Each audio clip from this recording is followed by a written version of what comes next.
नमस्कार। रिसर्च की दुनिया में डेटा ही सब कुछ है, पर एक छोटा सा राज है। सारा डेटा एक जैसा नहीं होता। तो चलिए आज समझते हैं डेटा की उन 4 परतों को जो किसी भी अच्छी रिसर्च की रीढ़ की हड्डी होती हैं। चलिए एक मजेदार सवाल से शुरू करते हैं। क्या कभी सोचा है कि औसत ब्लड ग्रुप क्यों नहीं निकाला जा सकता? मतलब ब्लड ग्रुप ए और बी का एवरेज क्या होगा? सुनने में ही थोड़ा अजीब लगता है ना? इसका जवाब इस एक सीधी सी बात में छिपा है।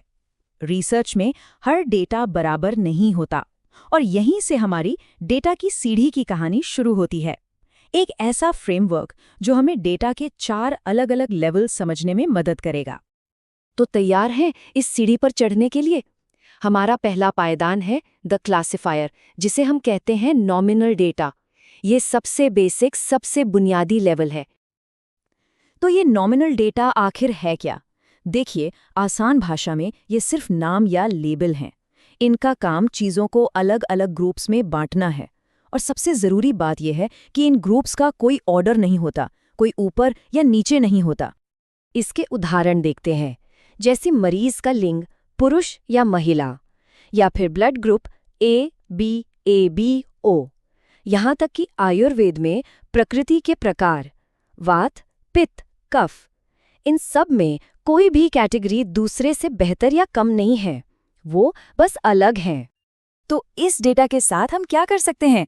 हम ये गिन सकते हैं कि हर कैटेगरी में कितने लोग हैं और मोड निकाल सकते हैं। मतलब ये पता लगा सकते हैं कि कौन सी कैटेगरी सबसे ज़्यादा बार आई है।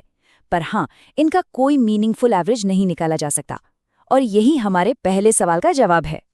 ठीक है, सीढ़ी पर एक कदम और ऊपर बढ़ते हैं। दूसरा लेवल है द रैंकर, यानी ऑर्डिनल डेटा। और यहाँ हमें एक नई एनालिटिकल पावर मिलती है। ऑर्डिनल डेटा भी कैटेगरीज के बारे में ही है, लेकिन इसमें एक लॉजिकल ऑर्डर होता है, एक क्रम होता है, पर एक पेच है। रैंक्स के बीच का फासला बराबर हो ये जरूरी नहीं। ये बस इतना बताता है कि कोई चीज कम है या ज्यादा, पर ये नहीं बताता कि कितनी ज्यादा है। इसका सबसे अच्छा उदाहरण है दर्द का स्तर, हल्का, मध्यम या गंभीर। हम सब जानते हैं कि गंभीर दर्द हल्के दर्द से ज्यादा होता है ना? इसी तरह कैंसर की स्टेजिंग या आयुर्वेद में नाड़ी की गति, धीमी, मध्यम, तेज, इन सब में एक साफ ऑर्डर है। तो अब तक का निचोड़ क्या है? नॉमिनल और ऑर्डिनल में सबसे बड़ा फर्क है मीनिंगफुल ऑर्डर का। नॉमिनल डेटा जैसे ब्लड ग्रुप में कोई क्रम नहीं होता, जबकि ऑर्डिनल डेटा जैसे दर्द का स्तर में एक साफ और सार्थक क्रम होता है। ऑर्डिनल डेटा के साथ हम कैटेगरीज को रैंक तो कर सकते हैं और मीडियन यानी बीच की वैल्यू भी निकाल सकते हैं, लेकिन हम इन रैंक्स को मीनिंगफुली जोड़ या घटा नहीं सकते। सोचिए, गंभीर में से हल्का माइनस करने का कोई मतलब बनता है? नहीं। चलिए सीढ़ी पर और ऊपर चलते हैं तीसरे लेवल पर। ये है द मेजरर, यानी इंटरवल डेटा। और यहाँ से चीजें सच में काफी दिलचस्प हो जाती हैं। इंटरवल डेटा नंबर्स वाला डेटा है और इसकी सबसे बड़ी खासियत ये है कि वैल्यूज के बीच का अंतर मीनिंगफुल और बराबर होता है। पर इसमें एक कमी है, यहाँ कोई असली जीरो नहीं होता। इसका सबसे क्लासिक उदाहरण है टेम्परेचर, सेल्सियस या फ़ारेनहाइट में।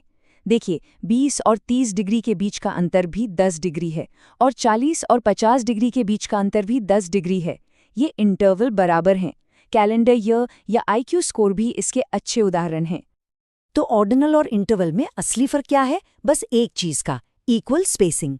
ऑर्डिनल में सिर्फ ऑर्डर होता है, जबकि इंटरवल में ऑर्डर के साथ साथ वैल्यूज के बीच बराबर का फासला भी होता है। यही इसका सबसे बड़ा अपग्रेड है।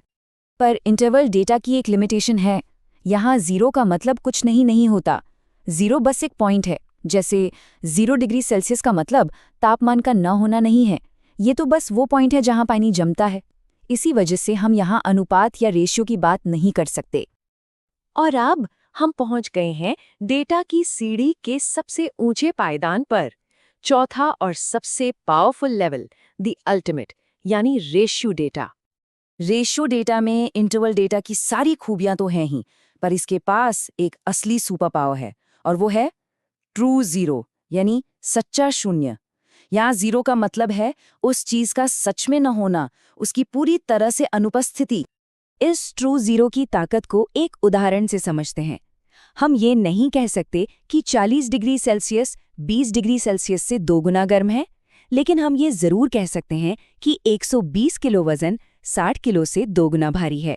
क्यों? क्योंकि 0 किलो का मतलब है कोई वजन नहीं।